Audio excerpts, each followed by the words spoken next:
All right, ladies and gentlemen, welcome to another session at the lab. This is one that I'm definitely excited for. I've been waiting a long time for this one. But as you know, on these sessions, what we do is we talk about business, creativity, life, more, whatever we get into. This is more like a chill conversation in your backyard, hanging out with friends and family, and just kind of going through the vibes. Yeah, man. So with that being said, I can do an intro for you. I really can. I'd love to see it. But you know, check.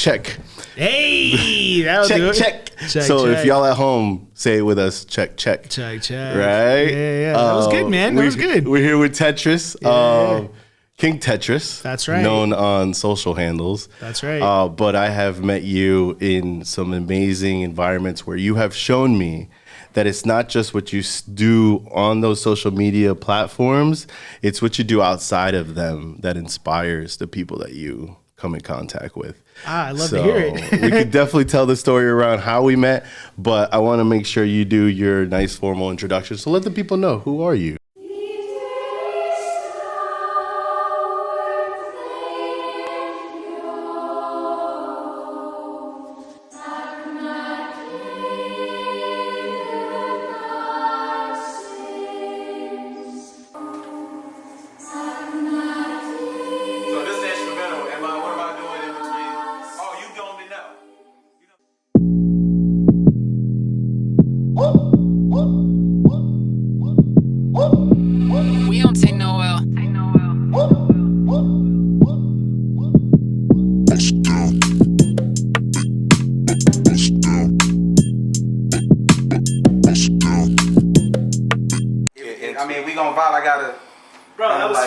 Play with him. Let's do it, yeah. Like my thing is I listen to him, but I don't play with him until I gotta get that vibe. So no, I appreciate it. Thank you. That was actually surprisingly good. Way to get the pressure off. I try.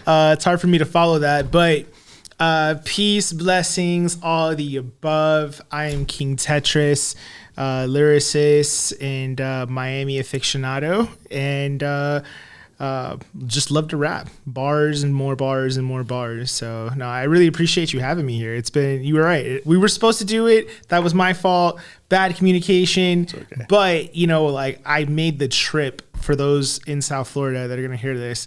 I made the trip from Broward basically to the airport in 5 o'clock traffic during the week. So I was committed to being here. I was only a little bit late. That counts, right? That counts. All right. I'm Dominican, so I definitely run on Dominican time. So that's fair. I get you. That's right. That's fair. But one of my favorite things about you is how humble you are and how true to your authentic self. But you're Broward. You grew up in Broward? No. I grew up in Miami. You grew up in Miami. It's a very big difference. Yes, I'm from Miami. But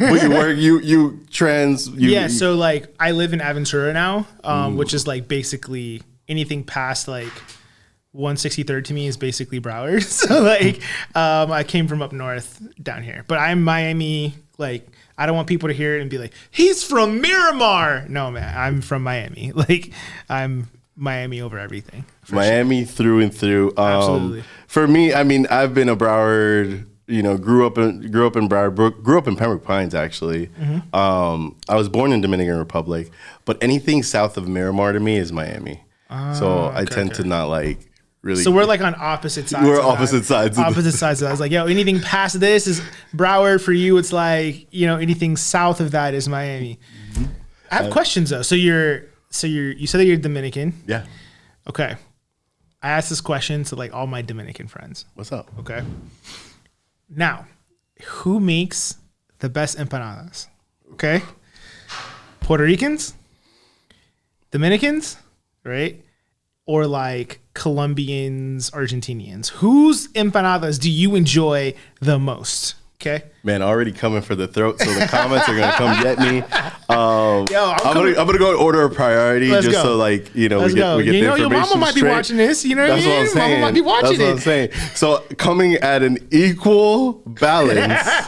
He's blushing right now. This is great. My mother makes amazing empanadas because she puts some love in there. right? You're doing the politically correct answer. You're giving me, you want to know why? Oh, my mother. No, I want to know on a general scheme of things of those countries, like not your mom, not your tia, not abuela, none of that. I want to know, like, if you just went to another like Dominican's house, would you put their empanadas against a random Puerto Rican person's empanadas or Colombian or wherever else? I wouldn't. I honestly wouldn't. And not to knock my peoples, Dominicans, we're specific to one type of food group that we do very, very, very, very well, and that's mango, cuatro golpes. If you haven't had it, there's an extra level to Dominican to it. oxtails and rabo. Oh, rabo, but yeah, that's a whole nother category of like food. We got a breakfast versus dinner kind of situation. Right. This is a snack situation we're talking about right now. Snack time, right? I only say these things because like a bunch of my friends growing up are Dominican, and like. Where I grew up in the parks that I grew up was like 90% Dominican, right? So like, I'll tell you a quick story, and like it's so funny. So my buddy goes to me. This might be like 16 years old, right? At the time, I had danced in like two quinceañeras, right? And I was like, I thought like that was it, right? He goes, hey, my mom's having a baby shower for my little brother. Come by. Right. And I'm like, why the hell do you want me to come to a baby shower, bro? This doesn't seem like something I want to do for my Saturday. Right. I'm 16. Right. I don't know better. My mom's like, hey, what time do you want me to drop you off at the party? And I was like, the invitation says like 3:00. Right. So I pull up and it's 3:30. Right. No one is there. The balloon guy's not there. Nobody is there. Nothing. Like, doesn't even look like the grill's been nobody at all. Right. My boy's mom comes out. I was like, what are you doing here? And I was like, I'm here for the baby shower. And she's like, oh, you came really, really, really early. They put my black ass to work. I was here pulling out chairs and everything. And I was like, all right, cool. Then I'm thinking to myself, like, this seems like about to be really lively, right? Really, really lively. This is for people who like grow up in like, really kind of in a bubble and then realize like other cultures do things very differently, right? So I see like the band come out, like a típico band, what I now know is a típico band, right? So I'm like, damn, for a baby shower, like this is like y'all doing a lot right now, right? So then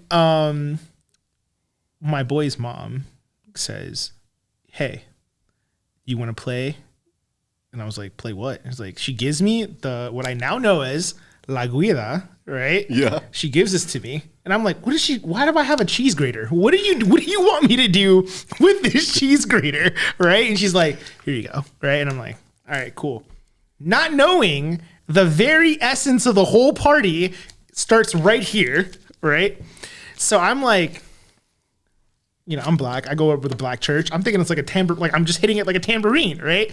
The whole party basically looked at me and was like, boo this man. Boo this man. So I'm like, all right, cool. This 12-year-old kid, he had on like a baseball dry fit, right? Was like 6 sizes too small, right? Like, I'll never forget it. Tight. Like, if he tied his shoes too quickly, he would burst open in that shirt. Had the shirt, jeans, and a pair of Converse, and he like took it from me, and he was like, and I was like, this is the greatest place on the fucking planet. I enjoyed myself thoroughly. So. Yeah, I'm so glad you started with that story, right? Yeah. Because absolutely. Like for me, honestly, just hearing that story from you lets me know that you've probably been mistaken as Dominican at some point. Bro, like I can really dance bachata. Like I'm not like, this is like people that know me well, like know me. I used to go to like because my girlfriends in college were Hispanic. So I had to learn how to really put the footwork in because like I went to a Dominican club and this guy, my girl was like, oh, let's dance. This is the first time her and I ever went to like a Spanish spot. And you ever heard of, were you in Miami for like Boulevard days? Yeah. or like Atalasana, or all those places, or what is it, Romance, all that stuff, right? Like I'm really from Miami. I just want to be clear, like I'm really from Miami, right? The 2 bottles for $85, and like that was like where we was at. The good old days. So she was like, "Oh, I want to go dance," and I'm like, "All right, cool." Little Dominican chick, and I was like, "All right, cool, I got it." I only knew King Sayada footwork, so that's all I had. I only had one move, right? I didn't have anything else. 1, 2, yeah, 3, that was 1, it. 2, that was it. You know what I mean? That's all I had, bro. I saw the disappointment in this girl's face, and I was like, "The fuck is this chick's problem?"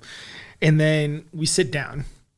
So I could tell she's trying to be like respectful, and she sees like all her homegirls basically on Dancing with the Stars, like just going flipping crazy, and spinning people. Bro, this 400-pound guy comes up to her, right? First he comes up to me, this like older gentleman, right? And was like, "Yo, can I dance with her? Is that okay?" And I looked at her, I was like, "There's no threat here. It's a 400-pound man," right? Bro. He fucked my chick on the dance floor that day, bro. I'm 100% certain. I'm 100%. I can't prove it. I can't prove it. All right. But where she was, there was a puddle, and then she came back, a different woman. Okay. I was like, this will never happen again. I have to learn. And then, you know, most of that time in my early 20s and 30s, like, it was like we went to Dominican brunch, Dominican Sundays, like Dominican clubs. Like, that's just what we did. And then, Dominican, like, we used to go to like Dominican clubs on like Fridays, and then go to like Purdy afterwards, or like Vagabond on a Saturday for like the hip hop shit. And then we'd go to like White Room to like kind of mess with like different crowds or whatever. But it was always back to like the Boulevard, Típico, Romance. It was a place in Fort Lauderdale on Pines Boulevard. It was a club. It's no longer there. It was huge. Iguanas. Yes. That had a little Dominican spot there. Yeah, they did Dominican nights. Yeah, for sure. So I just want to let you know that, like, I know, like you're at I'm home. aware of your culture. I am aware. Yes, so like I'm Dominican because like my mom and father, I was born in Dominican Republic, but I'm considered like your gringo Dominican. Okay. Just because like I completely lost the accent, and the only way I can get it back is when I hang around what I call is the corito, like your group of Dominican friends. And I have recently reconnected with them about 4 years ago, I would say. Okay. They say my Spanish is getting a lot better and all that good stuff, but it sounds like you know the food categories, you know the dancing. Do you know the greeting? ¿Qué lo que? It is que lo que, but it's followed by something. I'm going to teach you something today. Okay. All right. So you would typically say que lo que. Que lo que, que lo que, manito. Que lo que, maní. Tigre. Que lo que, loco. See, I'm with it. Like I'm right? I go to a Dominican barbershop. It wasn't until recently that I thought, like, I found out Tigre was not my barber's name. Like everybody just called him Tigre. Yeah. So I'm like, I walked in and they're like, "Oh, you have an appointment?" I was like, "Yeah, I'm here to see Tigre." And they were like, "Everyone's Tigre." And I was like, "You have a name? What's your name?" No one's ever go like mi líder or something like that. His name was Elvis. His name's Elvis. Yeah, it's totally different. What? We never call people by their names. Dude, go by Tigre. Don't go by Elvis, bro. I'm gonna teach you a greeting that I was taught. Okay. And ever since I learned this greeting and I use it, like people immediately know my Dominican card is like right on there. Oh, as soon as I say it. Okay, cool. Right? I'm ready for it. So here we go. So you start with a que lo que. Que lo que. And then it's followed by a dame luz. Dame luz? So now translated, that's like, hey, what's up? Give me light. Oh, okay. Okay. So like, shed light on me. Tell me about something. Like, what's up? Like, yeah, like, what's up? I like that. So try it out. Que lo que? Dame luz? And it has to have like a bounce. So it's like, que lo que? Dame luz. I'm going to be really upset with you because I gave it my best shot and you looked me in the face and said it needs more bounce. And I'm not really sure how I'm going to breathe or take that in, right? Like, you literally saw my best effort and said, try again. And I'm getting real tired of the people around me, okay, being like, hey, good job, buddy. No, There's people watching. Okay. I know. They're probably gonna come up to you at another show and ask you about this, right? Like, yo, give me that greeting that I saw online, right? I love how we started, man. So as y'all know, this conversation goes into many different ways. It's gone off the deep end already. It's all good. It's gone off the deep end. I put my scuba tank on. We're good. We're good. But the idea is that people learn a little bit more about you. Now, I don't think they've heard this from you before, that you have this Dominican like fixation. Are you also with the women, with Dominican women? Okay, do you feel the same way? Here's the thing, right? Like, I went to schools on the beach, right? And then I went to schools in Kendall, right? And then like when I was like in middle school, right? It was like, okay, this girl's clearly black, right? My family is from Alabama. It's either you're black or you're white. Yeah. There's really not a big middle ground here, okay? So middle school starts happening. Girls are wearing Brazilian jeans, low cut, and I'm just seeing curly hair, dark skin, big butts. And I'm like, I don't know what this is, but I kind of like it, right? I want to be over here. Wherever she is, okay? Orquídea, Yos Lady, I want to be over here, okay? That's where I'm trying to go, okay? Shout out to Orquídea, right? So I'm like, I need to figure out what's going on over here. So clearly they're black, but then like I would meet people's moms and they would be like, their dad would be like fucking this black and their mom would be like your complexion. And then out comes like a color like me. Right. Yeah. And I'm like, I don't know, whatever you created, I'm here for it. Right. And then as I got older, I had like a very distinct type in that like architect where it was like the Christina Milian looking kind of chicks where it was like that complexion, Caramello, that type of thing. So I do dabble. The reason I asked the question is because I'm sure you have a Latina story. And hence, going back to your original question about the empanadas, I have a Puerto Rican wife. So that's why equally to my mom. You're such a cop-out, bro. I'm sorry, bro. You want me to get murdered at home? You're such a cop-out, okay? You're such a cop-out. How can you live with yourself, okay? You just basically started the story. 15 years married is what I can say. Like, I'm not married. Clearly, I'm doing something wrong, okay? You're like, hey, bro, if you were married, you shut the fuck up. All right? For real. You shut the fuck up, all right? Mom, I love yours. Wife, I love yours too. No, so my last girlfriend, she's Colombian, and I didn't really grow up with Colombian food, right? Because like I'm the youngest of four, and by the time like I was like 16, everybody was already out of the house. So like all my sisters were gone; they were either married or in college or anything, right? So my parents traveled a lot for work, and where I grew up, as I mentioned, it was like the park was almost all Dominican, right? So the food, even like the cuisine and stuff that I learned how to cook was a lot of Hispanic dishes, right? So when dating her, it was like there was a completely different palette. Like it could not be way more different, like spices or how people cook or anything. So I was like, all right, not to say it was bad, it just was like different. Yeah. So she would like put me on like these like corn empanadas or whatever. Yeah. And I was like, okay. So like we go to the spot and she's like, gets like a beef one. But in my head, I think ground beef, right? Yeah. Like when I think beef empanadas, it was like shredded beef, right? And I was like, like ropa vieja. Yeah, but like with like potato and like other stuff inside it. And I was like, oh yeah. I don't know if I love it.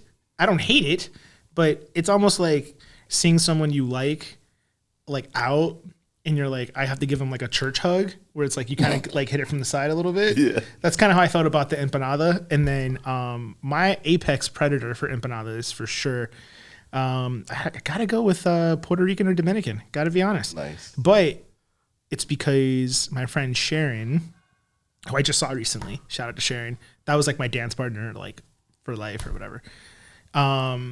She made like ham and cheese empanadas that were like so fresh. Tried guava cheese. Yes.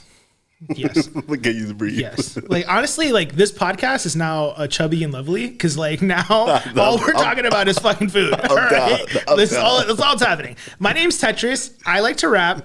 We already established that. We're getting back into the bag of food here. Yeah. Right. No, so that would be my hierarchy for sure. For sure. No, but the reason I like the conversation around food and like, you know, you're dabbling into the Spanish culture is because like, I feel like food unites everyone, you know, it's like that common ground. And your character, like your demeanor, when I first met you at Cypher in the Circle, like imagine, right back in the day, right? Holy hell. Imagine this place in the middle of a park, right? And you just see a bunch of people rapping and freestyling and the music is playing. And as people are freestyling, other people come and join and they feel like they could freestyle too. Yeah. There's people coming from work, there's little kids just stopping by and Facts. And I feel like everyone there, including you, made it acceptable, or it made it easily approachable for anyone to come in there and like spit, right? But what led you to like me meeting you there, right? So there's a backstory to before you became a rapper. Oh man, yeah, absolutely. So, fun fact. So there was a MC there. His name's Laces. That he and I went to college together. And we had a group called Cypher, right? And it was like for b-boys, producers, graffiti artists, MCs, everything in Tallahassee. So I was always rapping, and I was in this group called Speak Easy. And we did a couple really dope shows. We opened up for Mac Miller. We opened up for Wiz Khalifa. And it was like a gym class heroes, Lupe Fiasco kind of vibe, right? Like I was like the black guy that wore like t-shirts from Journeys and like cargos and like dunks. Like that was like my thing. You know what I mean? Like the Pharrell era, right? Like when Pharrell Kick was push. 100% kick push. Yeah, okay. kick push type. So like I literally just wrote a line about that, right? Like, she'll fuck you if your bag big, but I'm sorry, that's not a way to live. I was at Peach Fuzz. I didn't really go to live. Rocking SBs, you know, them dirty ghetto kids, you know, DGK, dirty ghetto kids. They'll get it later. Anyway, and then this thing called graduation happens to people that go to college, right? No one wanted to continue in the group. And I let like all of my support system, right, kind of get into my head and say, I was like, I really think I can do this rap thing, right? I went to school in Florida State for a tennis scholarship. Wow. And my parents, like being as conservatively awesome as they are, they were like, the one thing your mother will never want from you as a black mom is for you to be a rapper or a drug dealer. That's like she failed. Like if you have a daughter, it's like if she's an OnlyFans chick or a stripper or a porn star, you have failed as a father, right? No, I'm not knocking your hustles. Don't come after me. You know what I'm saying? But if you're showing your asshole for $10, that's kind of failing. You know what I mean?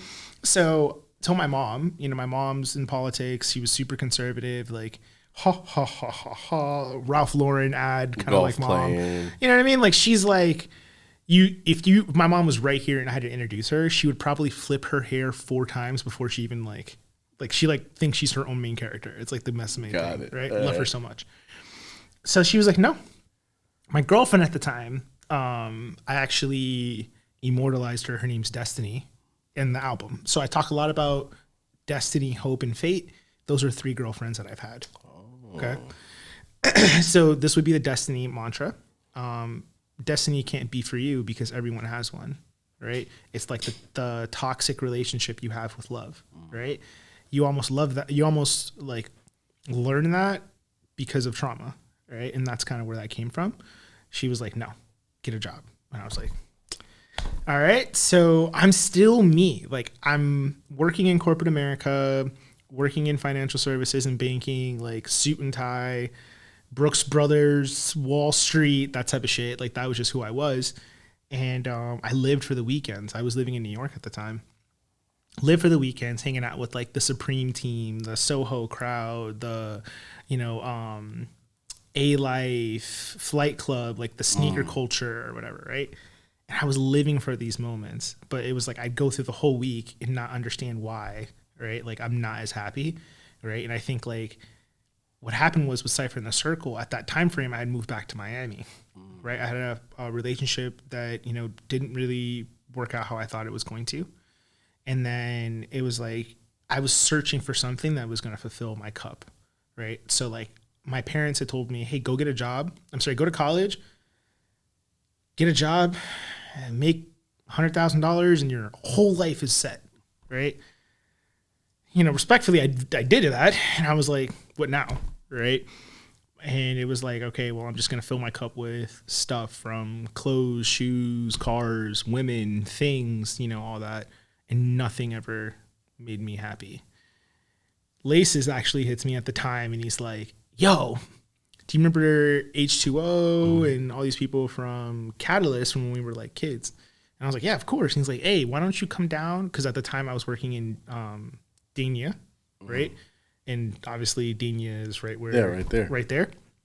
He's like, yo, come out. We're going to have a cypher. Bro, I hadn't rapped in like years.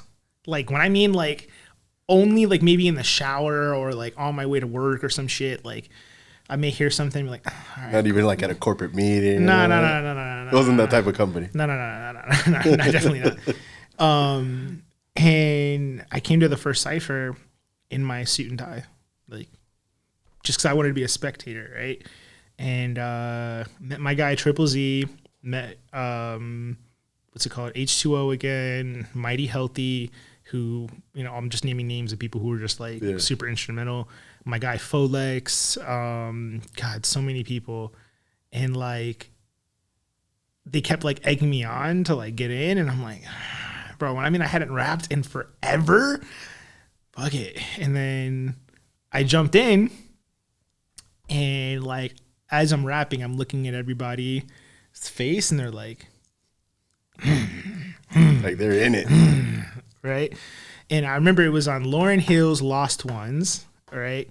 And you know, the first line she says is like, funny cause some change the situation, miscommunication lead to, right? So my first line was like, so when somebody got a gun, it'll change the situation. People blow games like a PlayStation. When you play something, I hold lightning like I am Radon, and when it come to mics, no, I'm a slave one. I'm 30 plus, but yo, fuck how you feel. I'm trying to get a deal, some shit. Girlfriend grabbed on my ass if it was some stupid shit, right? Just having fun, right? But like I remember like I was like riding with it, and after that I was like, oh shit, okay. I just kept coming back, and then changed my life. Like I literally say this often. Without that moment, I don't know if like it sparked. It was weird because like I was like way more heavy, lost a bunch of weight. My beard connected like a month later, and it was like I'm a different guy. Right? I'm a different guy. You know what I mean? Like quite literally baby faced this entire time. Like a month into it, I was like, fuck, I have a beard now. And then quarantine happens. I'm by myself 24 hours a day. I live by myself on a 1-1. So I'm like trying to find things that like feed my soul.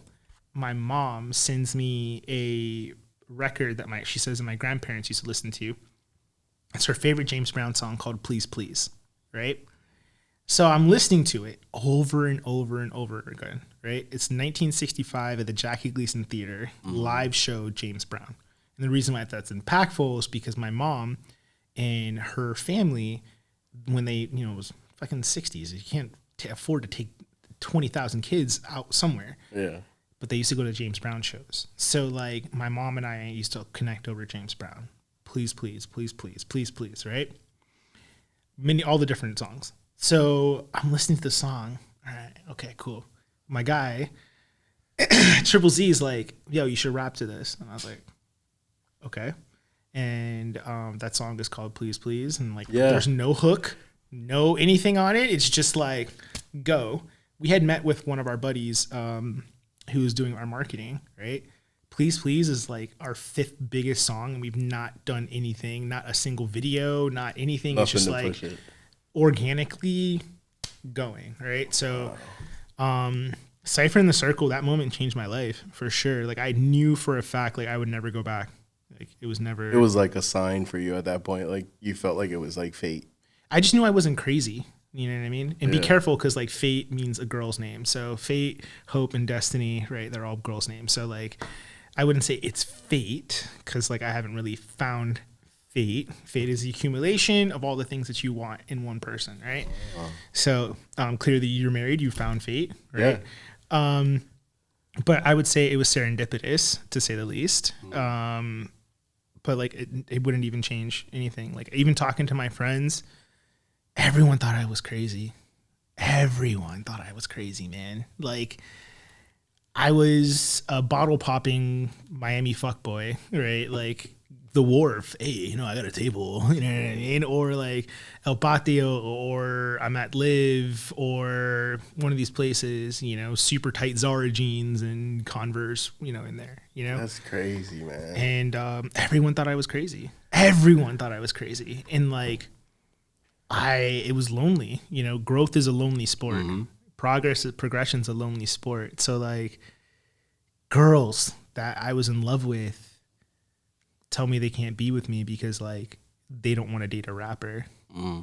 Right? Because it's not like I started and I was fucking Jay-Z. It's not like I started and I'm go killing it. I had to go through the bumps and bruises and like really fight for this thing, right? All while in a market in South Florida that's not that more collaborative. So like I need people to like lean on and ask for help, but all I had were those four walls, right? So like rather than going out, my boy Lauren, he's a promoter, and he would come over because he worked a lot of clubs in Wynwood, and he would just see me over and over, just like in my rhyme book or on my laptop. I'd have like 2 pillows on the floor on the coffee table and just going at it every single day, right? And like being relentlessly like committed to this one thing. And then US 1 comes out, and that was like a throwaway from the first album, and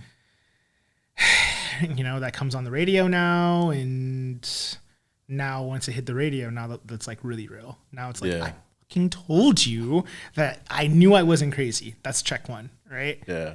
Then album comes out, we put so much time and effort on it, right? Like he's not on camera, but I'm just gonna shout, Manny came in, helped to like legitimize our enterprise, like and, structure, all that, and like kind of piggyback on the fact that I'm not crazy.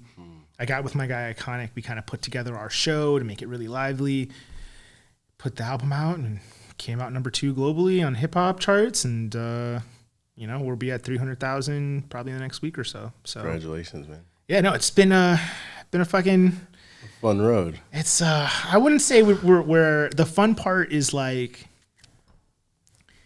my mom sent me a message. Okay. That like fucked me up. Oh my God. Like for like a while it messed me up because like she was not a fan of like me rapping. Right. She didn't understand why I went from like dressing like Carlton Banks to like vintage Eckerd's t-shirts and like some people watching may not know what Eckerd's is. Yeah, well, like Miami shit, what I'm saying? Shit. So like if you see me 99% of the time, I'm always in Miami shit, like something Miami. Never fails. It's kind of my calling card, or at least like myself and the DJ. Miami shit and camo together, that's who we are. And I wrote a song called Bend Don't Break, and it was like just spewing a lot that had like gone on, right? And I had my mom like just leave me a voicemail, right? I was like, hey, like, actually, I don't know if I had her or she did leave me a voicemail, like a random voicemail about like how excited she is to hear the album, and like her friends are asking about it, and like all the other stuff, right? So like, that's my favorite song on the album. By far. It's like not even comparable because of like what it meant to like have that cosign. So she sends me this message, and like her homegirl said that like she was like in tears because she knew what that would mean for our relationship. Wow. Like all of this from an idea that I'm like, I don't know if I have that conversation with my mom. Yeah. Because like the generations don't really get it. You know what I mean? Like I literally went from corporate America to tattoos and beers and rapping in 2 years. Yeah. It's not been a long time. It's only been 3 years now. So it's been really, really hard. Yeah. Man, and I think like what most people get afraid of is the work. Yeah. It's crazy how the dots connect, man. And I share your like feeling and your connection with your mom. Like I feel like I'm a mama's boy. I was also empanadas, bro. You set that tone early, bro. I said it early. I'm also a troublemaker in the house. So like my brother is that straight laced like corporate. He went to go work in California, all that good stuff, and I'm over here, entrepreneur, following my own beat to my own drum.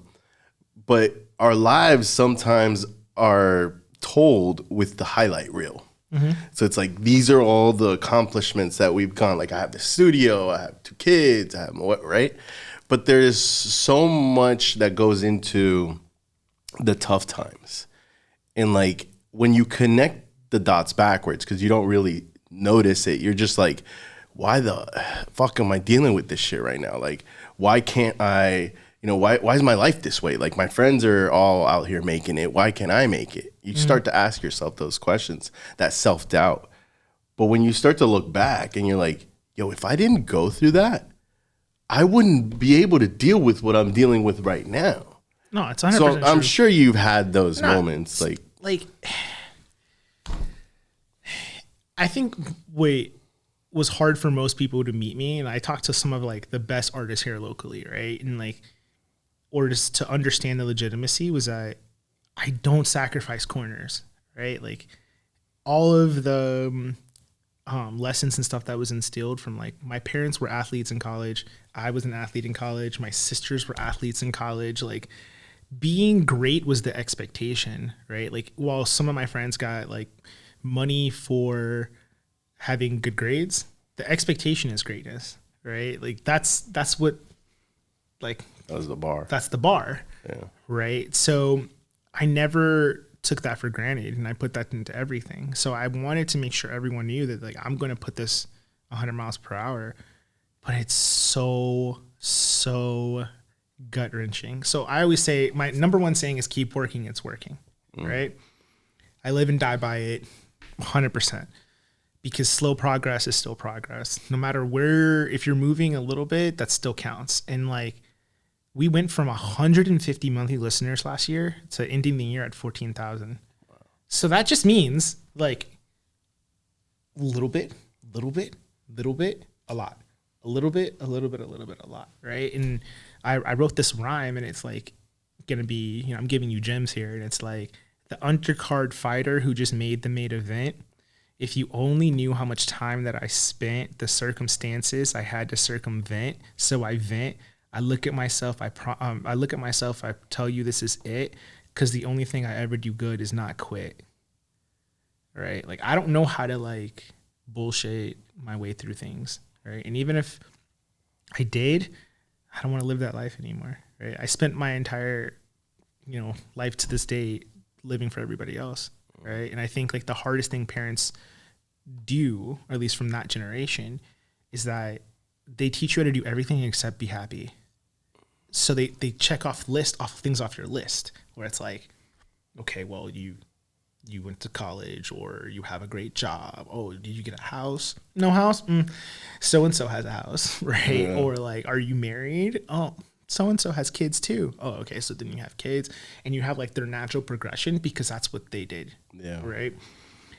And my whole thing was like, I had like, if I said some of the stuff, the sacrifices I had to make personally to put myself in this position, like it could go on and on, but like, I genuinely love this shit. Like I love the grind of it. Wake up in the morning, let's go get it, right? And I don't complain about it. Some days I have more money in my bank account, right? Like I can confidently say I was making well into 200,000 when I was just doing corporate shit.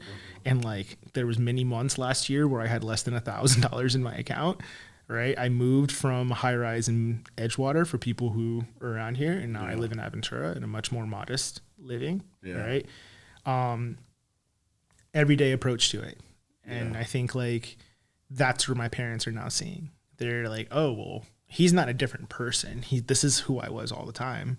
It's just like now people are starting to embrace it, so it's been a lot, but you just kind of got to smile through it and just, take it on your chin, There's so many ways we can go with that, but I really appreciate you shedding light to the fact that the tough times, you just got to keep going.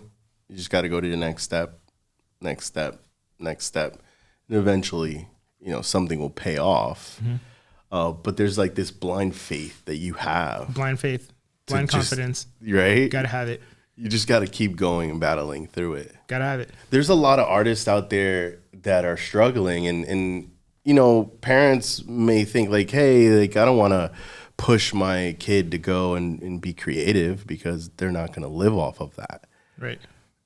How do you do it? Like, I know you've had your 9 to 5. Do you still have your 9 to 5? Yeah. Okay. So speak to that because a lot of people don't realize that you could still have a job and pursue the things that you love. How badly do you want it? How badly do you care about the things you care about? Are you saying it on the surface? Because if you want something bad enough, right, there is no second choice. I used to sleep 8-9 hours. I don't anymore. Now what, like 4? I sleep as much as I can when I can. Anything you get. I wake up tired most days. Yeah. So I'm a pretty high up person in the company I work at. I have people that I'm in charge of cross nationally. I'm in charge of people's careers at this point. I still have to write. If this is what I want to do, if this is what you want to do, if this is what you wake up in the morning and you say, I have to go do it, why are you bargaining with yourself? Oh, I'll get to it. Oh, I'll do this. No, don't bargain with yourself. Right? The work, like people can hide from the grind. My high school quote was the dictionary is the only place success comes before work. Vince Lombardi. This is not a new ideal to me, right? Like if you want to make something happen, you will. And if I don't make it, it'll be my fault. It will not be because it's lack of effort. It won't be because of lack of trying. So when people say, I have a job, I have kids, or any of those things, right? Those are roadblocks, granted, right? My boy Shadi got 6 kids. He did 4 albums last year, right? Like he got 6 kids. He has a small business and 6 kids and a wife. Like he's, if anyone can make an excuse, he can make an excuse, right? Are you willing to sacrifice your brunches? Are you willing to sacrifice your dinner nights, or date nights? Are you willing to tell your partner, hey, you're not the most important thing anymore. This is the most important thing. This is the main thing. Anything else will be a compliment. How many people can take that? Because I know for me, I had an engagement ring. I purchased an engagement ring for my last girlfriend. And she told me she couldn't do it. Okay. So it's not that you were unwilling to sacrifice like your love, or was it that?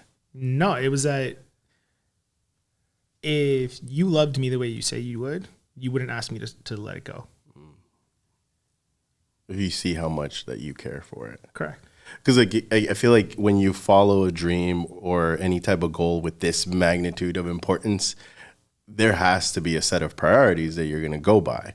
And whoever's around you has to accept those priorities.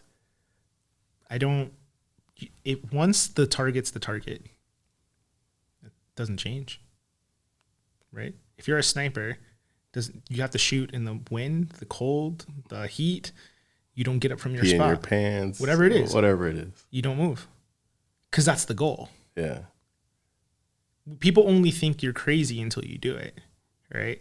So like the difference between me is that people meet me and they're like, you're so happy and lucky and jovial and all that stuff. I'm willing to put my last breath and scent into this idea. Not even, I would do it twice. Not even a question. Wouldn't change any decision that you've made so far. Heartbreak fucking sucks. Yeah, no. Okay? Right? My guy Marcel, I know you'll be fine without me. Yeah. I hope that you can say the same, right? I don't think I can say the same, right? Like, click twice on my Instagram, tell me that you miss me, right? How then could I be mad at Madeline, Kanye, or even Lex, whoever comes next? I'm so tired of begging for forgiveness via text, right? These are like real life bars, right? These are real life moments that I had where like Madeline said the same thing, Kanye said the same thing, Lex said the same thing, but now I'm not crazy. Yeah. You know? So like, I'm older. All my friends are married. The reality of living alone is kind of scary. All my exes got babies or they're doing better now. I couldn't say it. I couldn't speak. We don't even speak, so I had to write him a letter. I smiled in every picture, cheese and mozzarella. I just can't believe it's me you don't believe. I'm looking at your IG, you happy without me. I gave you everything in this world except commitment. Like, this is some deep shit, dude. You know what I'm saying? Like, this is deep shit. Like, you know, that's even to my pops. I'm sorry. I finally get it now. Yeah. It's hard to follow your lead if you can't follow your vows. I accept your flaws. I just want to make you proud. I just lack commitment. I got to die by my decision to tell the truth. It just feels like I'm losing it, but I'm a good person. Why waste the time proving it? Wow. You know what I mean? Like, this is not like, I'm not rapping just to rap. Like, I you know, on the new project, it's called More. Yeah. Every single time I raps, I want to start to cry because somehow my own pain became a lullaby. Like, people are jamming to my shit. Yeah. But this is like real life trauma that like affected me. Yeah, you're putting it out there. Yeah. But like, I feel like a lot when I meet someone this focused, right, and this set on the goal, sometimes the whole world becomes a blur. Sometimes you're like you're standing alone, you're in your own space, and you get really good at dealing with all the other stresses that kind of come your way. What is that target that you're aiming for? More. Like, when is it going to be enough? More. Never? More. But what are you going to do if something gets in the way? More. Nice. More. Would you ever be signed? Did you ever sign some paperwork? Yeah, of course. I think do you feel like the landscape is changing though, like for artists? So here's the thing. You'd have to be retarded, excuse my French, if someone comes to you and is like, hey, by the way, that whole struggle thing you're doing, hey man, here's some money, make it better, right? All you have to do is give up some things. All right, cool. Like, you know what I mean? Like, I think, you know, the team and I are at a point where there's only we've seen what we can get by ourselves, right? I'm not going to not pivot, right? So like if someone wants to come in and like supplement what we're doing, amazing, right? Definitely it's something to talk about, but like I'm not gonna not do it, right? Like I'm not trying to be Jay-Z. And people always say these things. You know why music is so drug centric? You know why rappers talk about drugs so much? Well, I assume that's where they get their funding. That's who's funding this shit. Like, okay? assuming, that's who's funding this shit. Okay? You think, and that's why like before people start rapping, people are like, and on Instagram right now, there's like a big epidemic of like artists being disgruntled. No one's putting me on. Yeah. I need more help. The superstars need to help us. I don't know how. I don't. Work. Work. Fun fact. Manny and I met, right? Just because he saw me working. That was it. Everyday relentless approach to the one idea. You feel like you attracted that? Like that energy that you were putting out because of the dedication and work you were putting on. He saw that. Yeah, I mean, the proof is in the pudding. Like, you cannot hide, right? Men lie, women lie, numbers don't, right? So you can't fake it till you make it. You cannot fake it till you make it anymore. You have to put in the work. So you got to put in the work. I didn't buy followers. I didn't buy views. I didn't buy anything. It was like I post every day. I'm pushing. I'm working on this every day.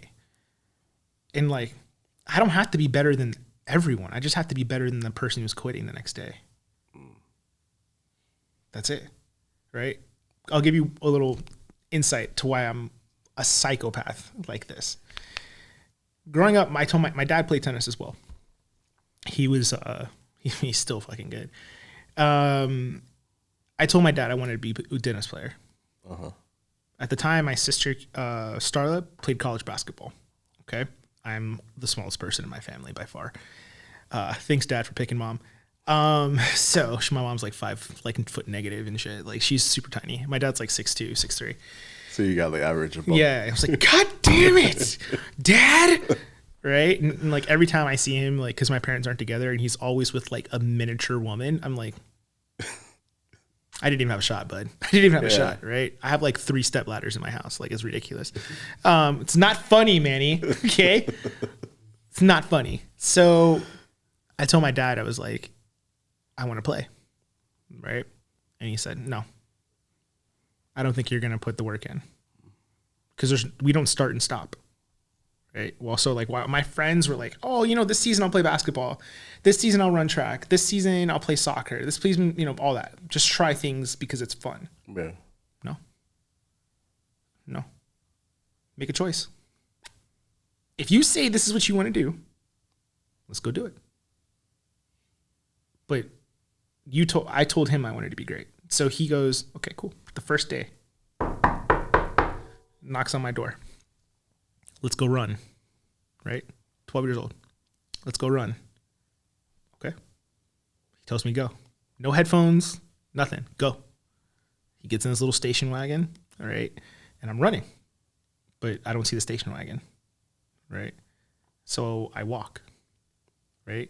Because, like, it's fucking 6 o'clock in the morning, you know what I mean? Like, you're not used to it. 12. Like, what the hell's going on? I get back to the house. He goes, I knew you didn't want it. I said, what? And he's like, yeah, I knew you didn't want it. I said, why? He's like, I saw you walking. It's what you do when people aren't watching. If you say you want to be great, this needs to be your thing, not anybody else's. No one else can push harder than you. Period. So every single day, woke up and ran. He would park his car in different parts of the neighborhood to see if I'd run. Every day, from the time I was 12 till I was like 18. Wow. Park the car different ways. It's not like I could go call mom. Yeah. Mom was an athlete too. My mom ran track in college. Oh, snap. So I'm calling, who's going to give me hey man, it's okay. Consolation, yeah. You tried your best. No, like, it's either you do it or you don't. Yeah. Right? You win or you don't. Right? So like, when I got to Florida State, I was basically a preferred walk-on. And I got my spot by accident. I was on the bench, the best dressed cheerleader for like 2 years. Okay. Let's go. Go Noles. That was me. Right. Best sweatsuit game on the planet. And one day, coach came to me and was like, hey, like, you got to play.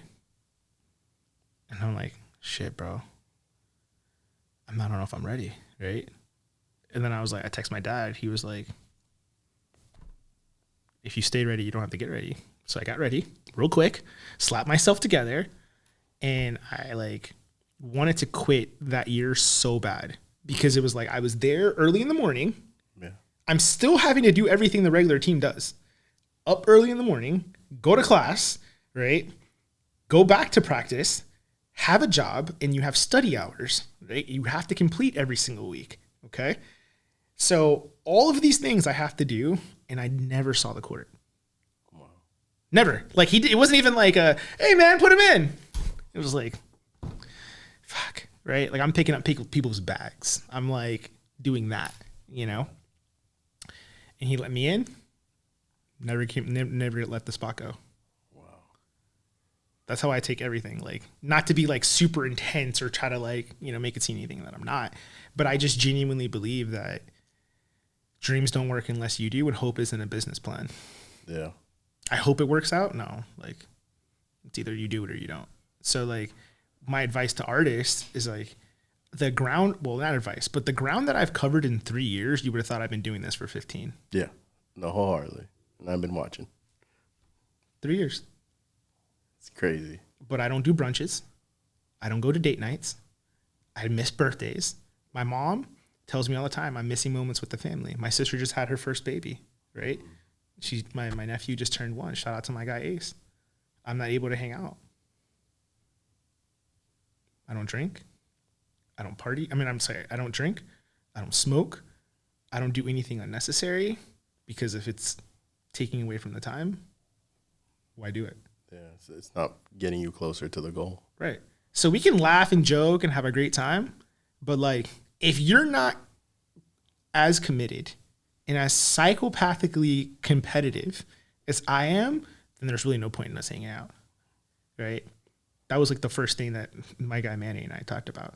Was like, he goes, yo, how badly do you want it? And then I went down the list. I was like, hello, hello. And he was like, you definitely found a gem in the rough on this. Okay, one. Cool. So that's kind of how it is. So I think like balance is only needed like later on. I'll just be tired. I'll be broke for a little bit, right? On my song Proud, it's like, I'm broke, but I'm not broken. Nothing truer in my life has ever been spoken, because even standing still, it's still in motion.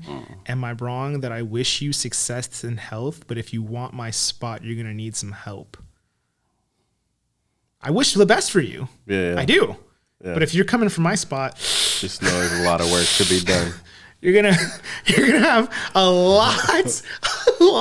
You will have to fight me with like Thor, all the Avengers, and Beyonce butt naked. Like, you would have to do a lot to like get my focus across. Like, that might work, but it's not gonna like push me off.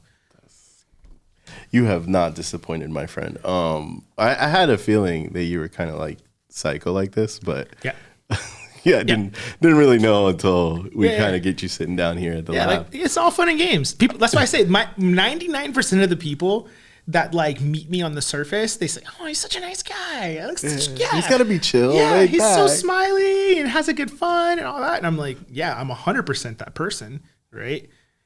But when the switch is on, the switch is on. Like, there's no like wavering. There's not like, I'm not coming off that hill. And like I said, I'm not saying that I'm not living with regret. Yeah. Right. I'm not hurting. Right. Like, my ex literally like named her daughter after like a name that I picked. Wow. Right. Like, my other ex is quite literally dating someone and living the most beautiful life. Right. But I had a ring. Wow. Right. Parents telling me all these things. I'm still broke, right? Yeah. And every day I have to wake up and say, you know what I'm going to do today is rap, right? I'm human. I have bad days, right? I always can look and say, what could be, what if? But like, you have to keep your eye on your own journey and like not worry about everybody else, because like I said, in 3 years, my whole goal was to like cut this whole fucking pay your dues process in half, right? You know how I pay my dues? Have a great product. Yeah. Have a great show. Yeah. Right? You know, and like, I put a lot of pride in those things. So it's like, okay, well, the people that are going to invest, the people with money, they're like, okay, the person puts a lot of effort. Yeah. He's committed. I don't have any roadblocks to entry, respectfully. No wife, no kids, nothing like that. Behaviorals are there. Right? Hey, you know what, man? Let's give this guy some money. Yeah. You know, can happen all in a moment. And like, if it never happens, and I have to like live the next phase of my life without this thing, I can know that like I did it the best that I could, you know, like I really put as much effort as I can. We're shooting more, right? Like, fun fact, I can't wait to use that audio, because like, I know I saw Manny smiling, because like, you were like, well, what would you need to like stop? Or like, I was like, more, right? Yeah. And like, I'm saying it, and I'm like, oh my God, I can't wait to use this audio. Yeah, because I kind of went with it, because I figured. Because like, Wall Street, there's a scene where he's like, hey man, what's your number? Right? Josh Brolin goes, more. And he goes, but you've got 1,000 Ferraris, all this, da, da, da. He goes, more. He goes, but you've got women and models and all this, more, right? And like, that's going to be the whole idea, is like, what is being satisfied? And I'm not trying to be, you know, it's not proper to indulge in propaganda, right? You feel my soul in every single stanza. Like, these are just going to be things that we're going to talk about. And like, I'm just going to have fun doing it. And until I don't, but I don't see myself coming off the gas here. I don't see myself coming off the gas. I don't see you either, man, especially with the success that you've had so far. But I feel like you embody self-development. I feel like you're very aware of your opportunities, your strengths. you're leaning towards developing a lot of those things. You're surrounding yourself with the people. For me, as I went through the journey of being an entrepreneur, I failed many, many times. I'm 41 years old now, decided to jump on the pandemic and get into the studio. So it was like a whole uncharted path for me. But the standing alone, I can attest to saying that is something that once you get comfortable with being alone with yourself and your own thoughts and whatever is going on in your mind, you can overcome anything. My dad was very similar to your dad, where he just pushed me all the time.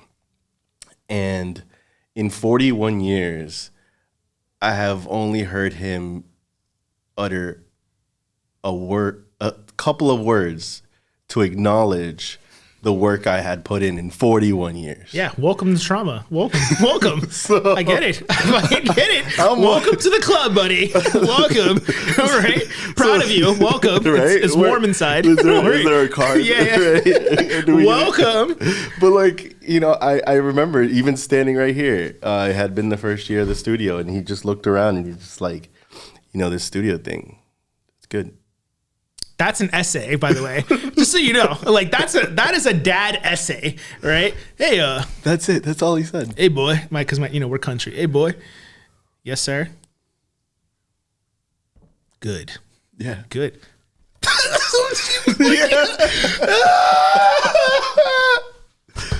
I called my sister. Like my dad. You've had that moment. Yeah, because my dad was with me a lot during quarantine because he lives in Brazil during that time he lived in Brazil. Yeah. So he would be like, dude, are you gonna come out of your room? And I'm like, no, I'm in my thing. But it was like that every day, right? Like every single day I was just trying to come up with it or whatever and just repeating it. And respect to all you other rappers, I can't read off my phone. I can't write something and just be like, yeah, you know who this is. No. It needs to be imprinted on my soul to the point I can say it slow, fast, or whatever. Because the whole idea is that verse might not even fit that song, right? But you may hear another beat and be like that. And my whole idea was what if I'm in the studio with Jay-Z or somebody and they're like, hey man, we got this beat, but you got to do your verse in 30 minutes. And it's I'm always ready, right? So, always got one in the chamber. Always got one in the chamber. So Pops was like, man, you're doing really good. Wow. And I was like, oh shit. Really? And he's like, yeah, man, it's good stuff. I was like, who are you? Are we going to hug? I said the same thing. Is this the part where we hug? And then I gave him a church hug and he gave me a church hug. And I was like, yeah, my trauma's not healed, but it'll work. It'll work. This will work. I still haven't gotten to the hug. Yeah. It's one of those things where I think, I just, because one time I asked him, I was like, our relationship was fractured for 95% of my life, right? We grew up in the same house. It's not like he abandoned me or anything like that. But he was so hard on me, right? And I didn't understand why until I got to be an adult.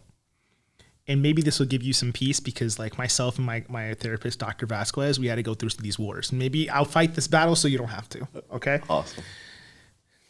I go, I don't understand. Right? Because your self-worth and identity is so highly tied to those two relationships with your mom and your dad. Right? And I go to my therapist. I was like, I don't get it. Right? My dad and I have the same name. Me too. Okay. Same. Perfect. See? Welcome. Manny, welcome. We can do a big hug after this. Welcome. So I didn't pick my major. He did. We play the same sport. All right. Everything, all I wanted growing up was his validation. Right. So I did everything in my power to make sure that he was proud of me, but I'd never heard it. Right. My mom told me the story where they were at a dinner party and he's just glowing about my game and how well I'm playing and all the work I'm putting in and everything like that. And my mom said that she had never even heard him talk about her like that, never anything as glowing as this moment. But she told me, but it didn't hit that hard because she told me, right? So I'm maybe dad will tell me. Never happened. So I go to my dad. I was like, why? Like, why were you so hard? Right. And he's like, I needed you to know that in any scenario that you could function.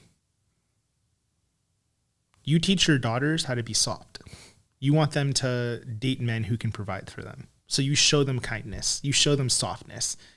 You buy them things. You upgrade their expectations of partners so that way they don't fall to like somebody who isn't worthy.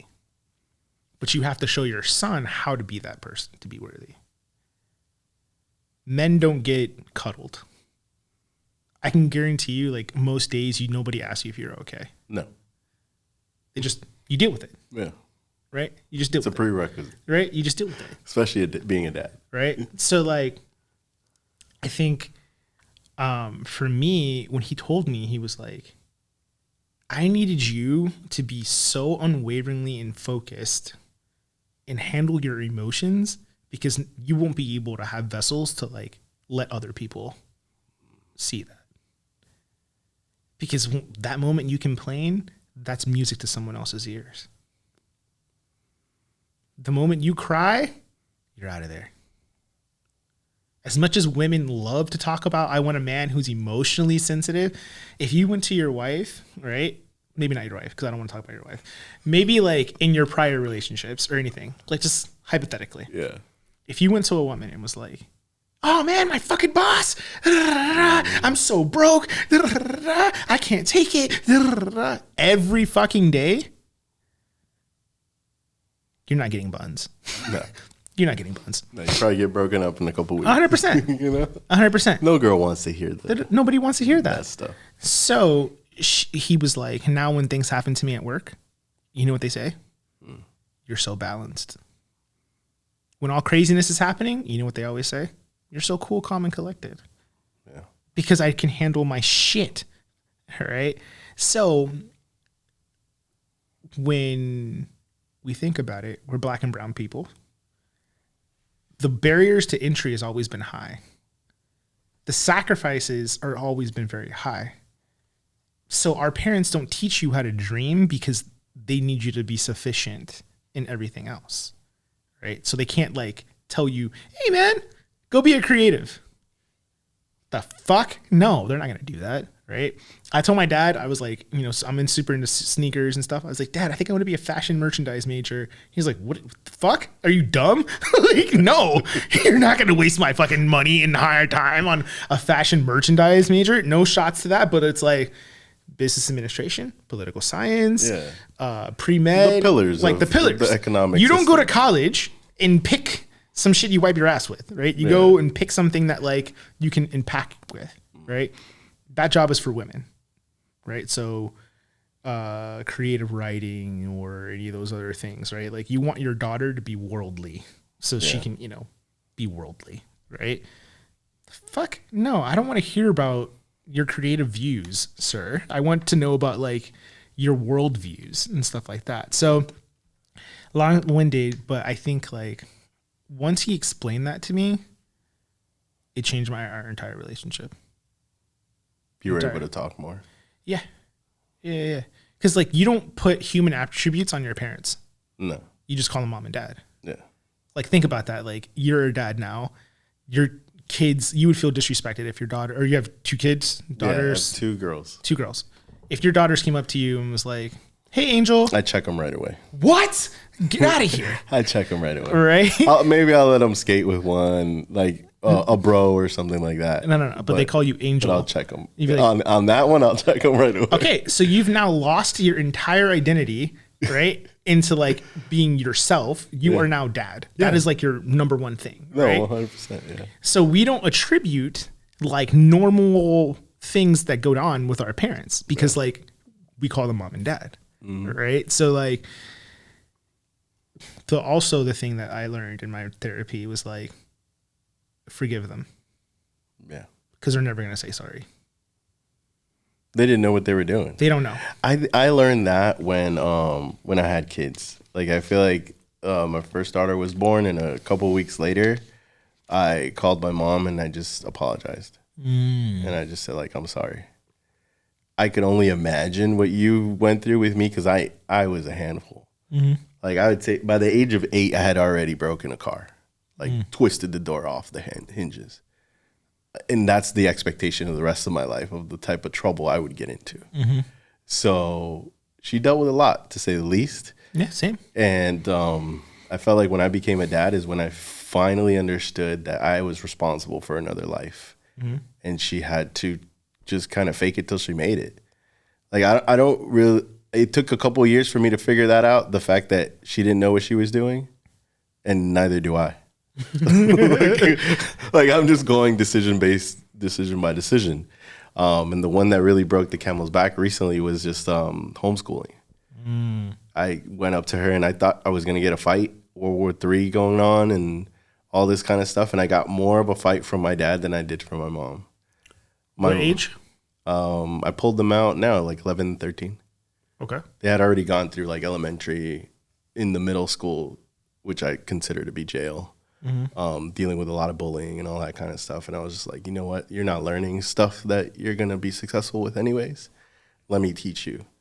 And those were my mom's exact words. She was like, I told her everything and she was like, you're smart. I think you can figure it out. And I'm like, what? Who are you right now?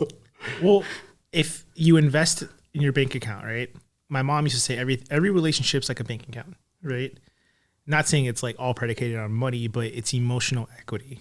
So you deposit consistently into that bank account, right? So if you have enough money, that $200 sneaker is not that big a deal if you've got 30 racks in the fucking bank account, right? True. That purchase is like a problem. So when adversity happens, you want to have as much money and like emotional equity into the bank account so that way you know you can cover it. So if she's put as much time and effort into you, giving you this much life into you, right? She's now giving you the opportunity to be like, hey, you know what? I want to make this purchase. I know like you might not understand it, but I want to do it. She's already done the work. You know what I mean? That's a good perspective. So I'm telling you, Dr. Vasquez has done works, bro. Dr. I love Vasquez. this. I love it. Hey, see you on Thursday. You know what I mean? Like that's everything that like we talk about is just like the balance between the why. Right. And that's why I'm so ferocious and like fearless about my boundaries. And I think for a good part of my life, I struggled with honesty and transparency. All right. Because like if you lie to like a chick, you're still gonna get the buns. So it's like it doesn't matter, right? But then like a piece of your soul kind of goes away a little bit, and then it's like you keep doing it, and then like it just becomes who you are, and it's like okay. So when I say I was like really outside, I was like outside with the worst and best of them, you know. Wow. And just like, what would you do to keep your soul? Is it be happy? It sounds like you found that, right? Like, what would you do to keep your soul? And that's almost all the principles that I talk about in all my raps is like destiny and what I'm willing to give up to keep my soul. Amazing, man. You know?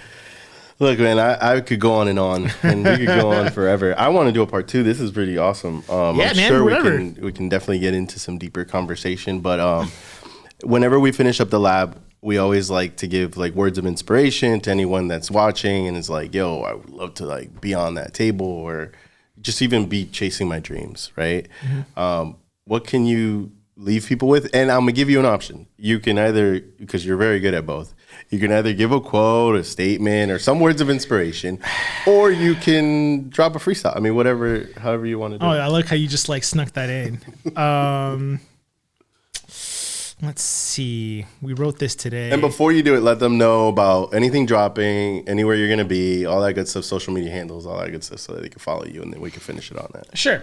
All right. So do you want me to say that first, or do you want me to... Say your promo, like who you are and all that good stuff first, and then finish it off with. Let's see. These are all one-liners. So like... Oof. So before you get in there, all right, so tell them. Okay. Tetris? All right. Peace, blessings, all the above. I am King Tetrus, Mr. Check. Actually, don't know. When is it supposed to be coming out? I can make this come out, what's today? Tuesday. tomorrow or Friday. All right. Don't rush it. Don't rush it. This is a lot of gems in here. All right. So we'll start this over. Ayo, peace, blessings, all the above. I am King Tetrus, and I'm so happy that I was here. We actually have a show coming this Saturday, the 20th at Lincoln's Beard Brewery. Me and myself, the dynamic duo, Class Act, aka I Am Iconic, rocking with my brethren, Ledoux.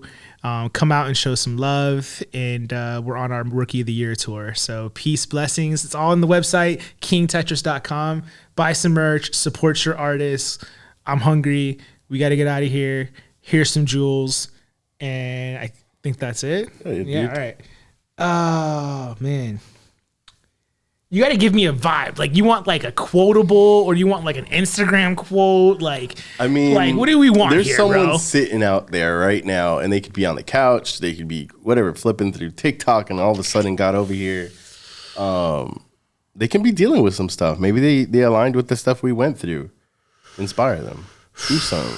Oh, inspire them. That's my thing. All right. This is my second chance at a first impression, because every time you think of a struggle, it's like a blessing. I ain't really into them likes and mentions because I had a purpose before you had an opinion. Now I'm at the top and my names is mentioned, because when you talk greatness, I really think I'm different. You know what I mean? Like, but the whole key point there is like, I'm not into them likes and mentions. I had a purpose before you had an opinion. And with that being said, check. Peace, blessings, all the above. Let's go. Ah! And that's the lab. Peace.